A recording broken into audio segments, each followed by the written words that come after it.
Today we're going to talk about how to be a good uke or training partner for your jiu-jitsu journey. So what's an uke? It's just a Japanese word, and basics is, which is a term we use for your training partner, the drilling partner. There's the tore, which is the person doing the move, and then there's the uke, which is the one having the move done on them. And the idea is that you're in a bit of a dance with your training partner. You're trying to improve their jiu-jitsu, and then they're going to be the uke, and they're going to try and improve your jiu-jitsu. So I want to just talk about a few tips that I could give you that'll improve your uke work. Firstly, well, what's a bad uke? Okay, a bad uke is somebody who maybe, first of all, maybe they stink, they're gross, they got long fingernails, their rash guard stinks, it's all sweaty. Assuming you've only just started training, it shouldn't be sweaty. These are some things that a bad uke might start out with as far as his presentation. Then, there's some other things we see from bad ukes. They tend to give you too much resistance, where it's like you're in an ADCC finals match and you're like, mate, I'm trying to learn the move. So that's one thing. Secondly, then you see the other guy, which is probably we're seeing more often, which are the uke who give you so little resistance, it's like there is no bones inside their body anymore, and they collapse on the floor like a jelly puddle, and you can't even demonstrate the move you're trying to practice. Being a good uke is actually a difficult thing. There's a reason why when high-level guys run instructionals and seminars, they like to pick somebody who has some skills, because it can make a huge difference to you getting to learn and practice moves efficiently and smoothly versus fighting against them the whole time or them giving you a bad response. I think being a good uke or having a good uke to train with is really important. So if you've got another training partner that you trust and you guys always pair up together, you might be able to get in a good groove and actually help each other out and understand how to move around, and that's a good way to sort of go along your uke journey, is work with someone else where you're both learning along the way and you can forgive each other for making some mistakes. But the big thing is be willing to adjust as you go, and don't think you have to be the coach. You're the uke.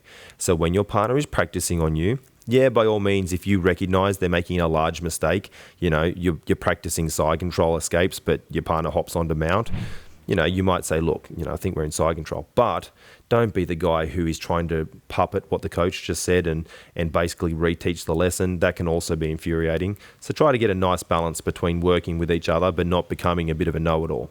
The difference between a good and a bad uke can be the difference between you getting to practice a move multiple times and get the correct response versus you barely even being able to get an understanding of what it is you're practicing. So we're talking from both sides of the coin here. We're talking from you getting to practice with a good uke, and then obviously you being a good uke also. If you're ever called up by the coach to be their uke, that's a dreaded moment for a lot of people. Here's some things to think about. Listen to what he's saying and listen to the inflection in the voice. Normally a good coach will give you cues as they go. They might say something like, and generally they react by doing this. And that's your turn to then react by doing said thing.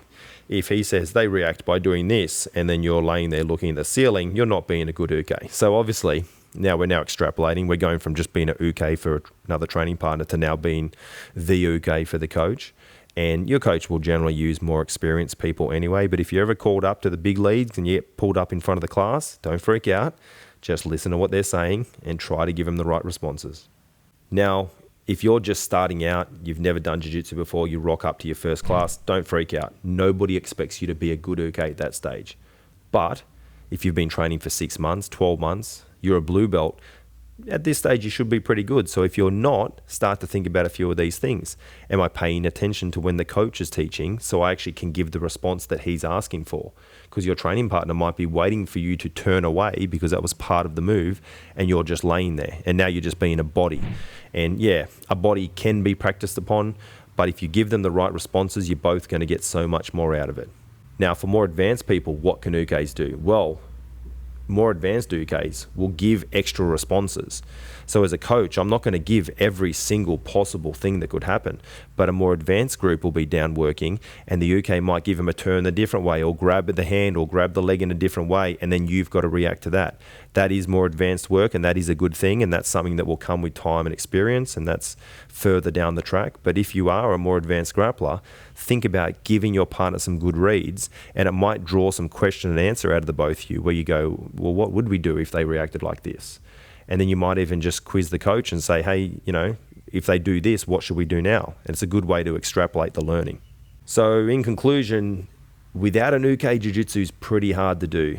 You see people trying to do solo drills, and look, there's certain benefits to when you're really starting out to learn some body movements, but jiu-jitsu is a sport that needs to be practiced with a team and a group of people, at minimum another person. So if you're an uke, try to do a good job. And if you're looking for an uke, try to be forgiving if they're learning. And if they're not, maybe give them some feedback and give them some responses on how they could improve, so you can both get better at jiu-jitsu, because that's what we want in the long run. We want to both get better at jiu-jitsu, and being a good uke can assist you in doing that.